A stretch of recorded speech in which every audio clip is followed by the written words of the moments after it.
자, 제목을 보세요. 어두운 표정으로 고개를 숙였다. 그런데 그 사람이 바로 유영재라는 사람이에요. 그러면 뭔가 오늘 모습이 포착됐다. 그런 의미 같은데 대체 어디서 어떻게 포착됐을까? 먼저 영상으로 그 소리 좀 목소리 좀 들어보시고 이어가 보도록 하겠습니다. 죽어도 끊어지지 않는 성추행이란, 죽어도 지워지지 않을 형벌과 같은 성추행이란 프레임을 유영재에게 씌웠습니다. 내가 이대로 죽는다면 더러운 성추행이 사실로 끝날 것이므로 법적 다툼을 하게 됐습니다.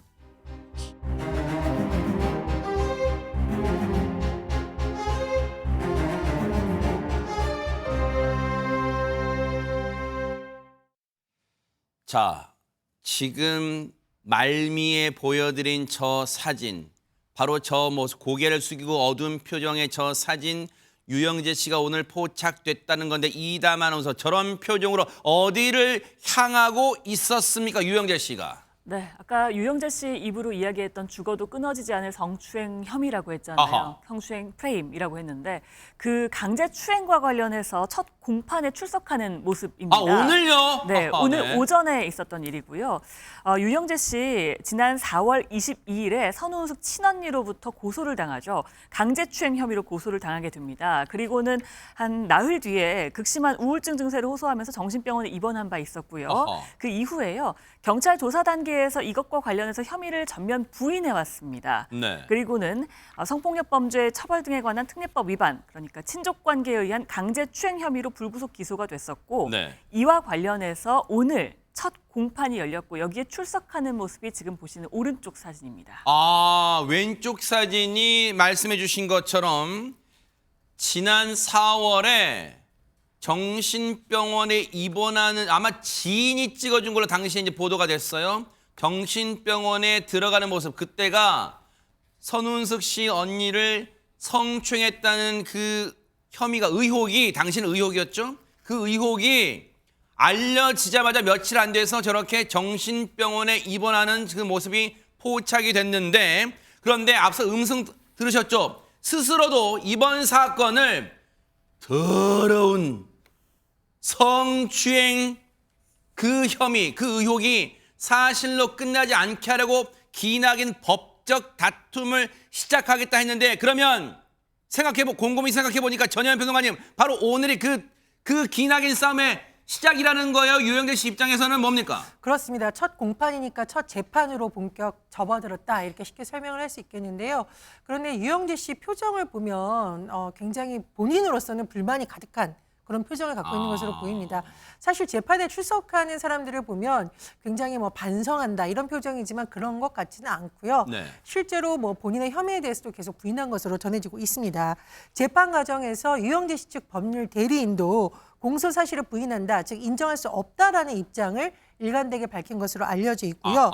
구체적으로 그렇다면은 공소 사실을 왜 부인하느냐, 그 취지는 다음 재판에서 밝히겠다라고 변호인 측이 다시 한번 덧붙였습니다. 네. 그리고 재판부에서 강제추행한 적이 없는 게 맞냐라고 하니까 유영재 씨가 맞다라고 하는데, 어쨌든 앞으로의 재판 과정에서 빨리 진실이 밝혀져야 될 것으로 보입니다.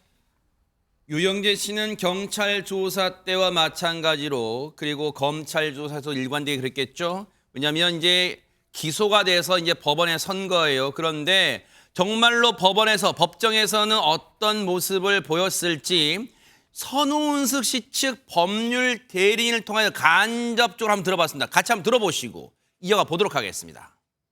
유영재 씨가 오늘은 범행을 부인했고요. 증거는 일부 동의하고 일부는 부동의했습니다. 녹취록은 형사 절차상 그 녹취록의 내용을 확인해 본 다음에 이걸 증거를 동의할지 안 할지를 피고인이 결정하게 돼 있어요. 근데 아직 녹취록 다 못 들어서 아직 증거 동의 부동의를 보류한 거예요. 12월 10일, 17일, 24일 피해자 선우은숙, 유영재 씨 순서대로 증인신문을 할 예정이다. 계속 다 출석해야 됩니다, 유영재 씨는.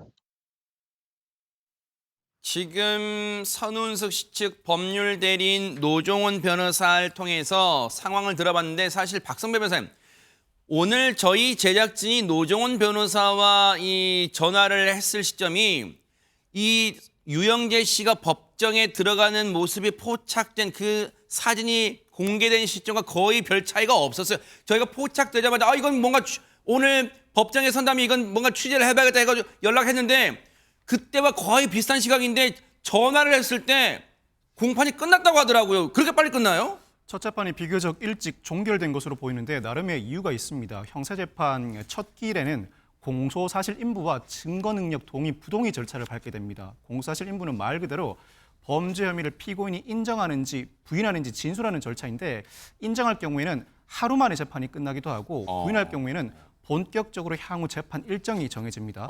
그리고 이어서 증거능력 동의 부동의 절차를 밟게 되는데 그게 무슨 말이에요? 형사재판은 민사재판과 달리 검사가 증거를 판사에게 미리 제출할 수가 없습니다. 검사로부터 증거를 미리 제출받게 되면 판사는 이미 선입견을 가지고 재판에 임하게 되기 때문입니다. 이에 따라서 기소한 이후에 피고인이 변호인이 검찰청에 가서 수사 기록을 전면적으로 모두 열람복사를 해봅니다.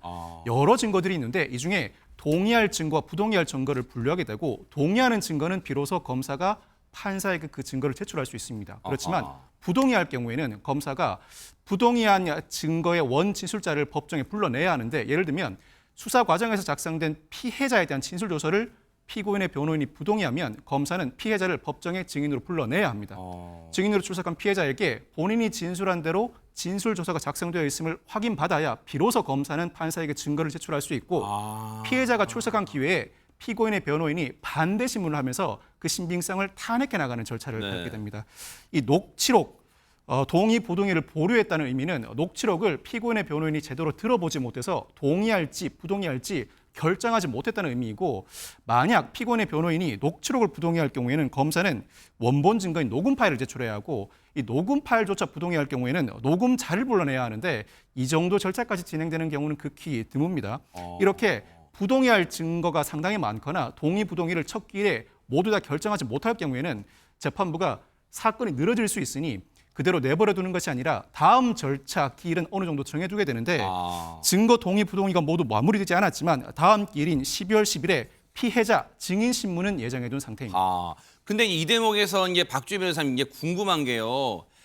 선운수 씨 측 법률 대리인을 그때 뉴스파이터가 쭉 들어보면 유영재 씨가 당시 이 일로 당시 피해자인 직접적인 피해자인 선운숙 씨 언니와 친언니와의 전화 통화에서는 이 자신의 행위 즉 혐의 사실을 모두 인정하고 사과까지 했다고 그렇게 저희는 들었는데 왜 수사 과정이나 법정에서는 공소 사실을 다 부인하고 있는 거예요? 아니 그러면 이거 녹음 파일을 쉽게 말하면 들어보면 거기에는 사과했다는 내용 다 나올 텐데 왜 부인하고 있는 걸까요? 일단 지금 박성배 변호사님께서 잘 설명해 주시긴 했는데요. 부가 설명을 좀 드리면요. 수사 절차에서는요. 이제 고소인이 고소를 하면서 본인한테 유리한 증거를 제출하겠죠. 그게 선운 씨 측은 아마 녹취록일 거예요. 그런데 이 수사 과정에서는 이 피고소인, 고소가 당한 사람 같은 경우는 고소인이 제출한 증거를 볼 수가 없습니다. 어떤 증거가 제출된지 모르는 거죠. 근데 지금 이 선운숙 측 이 법률 대리인에 따르면 그 해당 녹취록에는 20분간 동안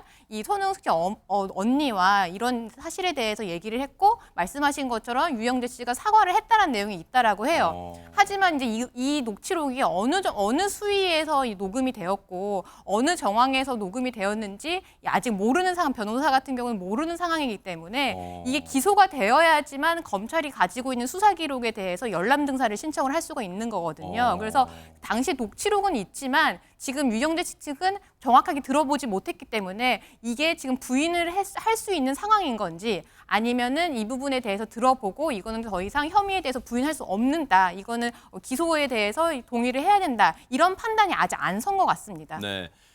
말씀해 주신 것처럼 오늘 첫 공판 때는 비교적 간단한 것만 물어보기 때문에 공판 시간도 비교적 얼마 걸리지 않아서 일찍 끝났다는 거. 그런데 지금 박성배 변호사님 설명처럼 12월부터 다음 달부터는 이제 본격적으로 정해진 절차가 시작될 것이다. 그중에 제일 중요한 게 피해자, 즉 선운숙 씨 언니가 피해자잖아요. 이번 사건에. 그 피해자를 상대로 직접적인 증인, 이 피해자 신문도 있을 것이다. 그러면 혹시 박주희 변호사님 이 과정에서 유영재 씨와 피해자인 그 선웅수 씨 언니가 같은 법정에서 대면, 즉 마주보게 될 가능성도 있습니까?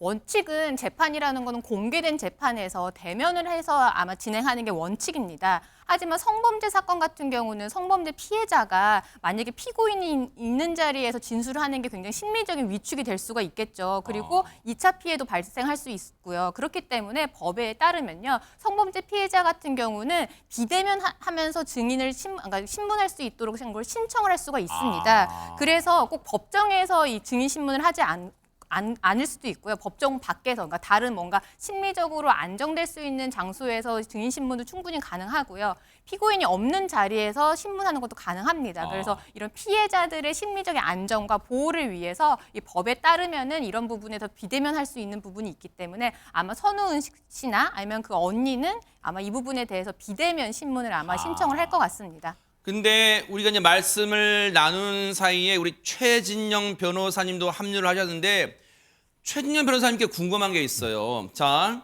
물론 대한민국은 무죄 추정의 원칙이 적용되기 때문에 아직 재판 결과가 나오지 않은 상황에서 유영재 씨가 혐의가 단정적으로 있다 없다는 말하기는 지금 무리일 거예요. 그렇다면 보세요.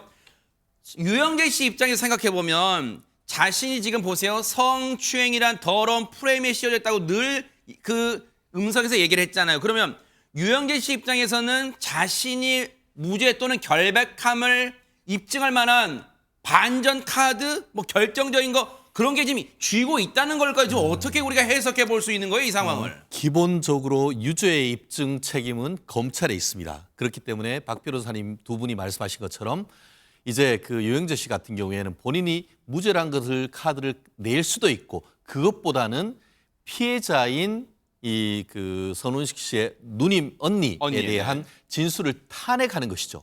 그래서 이번에도 보면은 그 노정원 변호사가 다음 기일에 이 피해자 그리고 피해자의 여동생인 선운숙 씨 그리고 이후에 이 유영재 씨 본인에 대한 피고인 신문을 한다라고 했다는 것은 뭐냐면은 고소인과 그 참고인이라고 했던 증인의 조서를 부동의를 했는 거예요. 그러니까 이제 검찰 같은 경우에는 피해자, 진술자를 불러가지고 조서를 제시하면서 이거 검사님, 경찰님 앞에서 제대로 진술한 거 맞고 그 내용도 확실한 거 맞습니까? 이걸 먼저 확인하거든요. 그 과정에서 박 변호사님 말씀하신 것처럼 증인 보호 프로그램이 있습니다. 성범죄 같은 경우에 내가 가해자 앞에서 증언하기 어렵다라고 하면 어떻게 하냐면은 재판장님은 증인을 봐야 되기 때문에 증인 자리에 앉는데 피고인, 지금 미루어 짐작컨대 지금 그 유영재 씨 같은 경우에는 보통 구속 그 피고인이 대기하는 장소에 이어폰을 끼고 안 보이는 장소에서 들어가서 이 진술하는 것을 듣습니다. 그랬다가 본인이 이제 반대 신문할 때 본인이 변호인을 통해서 묻고 싶은 거를 질문하는 그런 식으로 실무적으로 하거든요. 그때는 이거 뭐 헤드폰 그렇죠. 벗고, 그래서 이제 본인 어떤 증인이 서로 마주하지 않도록 하는 그런 증인 보호 프로그램을 하는데 아마 다음 기일에는 지금 제일 먼저 그 검찰이 법원이 그 증인 채택한 것이 피해자인 선운숙 씨 친언니가 될 겁니다. 네. 그렇기 때문에 다음 기일 말씀드린 것처럼 대면하지 아니한 상태에서 아마 유영재 씨는 격리된 장소에서 이어폰 끼고 아마 증인 신문 사항을 듣고 재판장님은 직접 보시면서 묻고 싶은 것도 묻는 그런 절차로 진행될 가능성이 높습니다. 앞서 말씀드린 것처럼 무죄 추정의 원칙은 적용돼야 될 거예요. 이번 사건에서. 그렇기 때문에 뉴스파이터도 어느 쪽으로 미리 재단하지 않고 이 재판 과정 눈 부릅뜨고 끝까지 따라붙어 보도록 하겠습니다.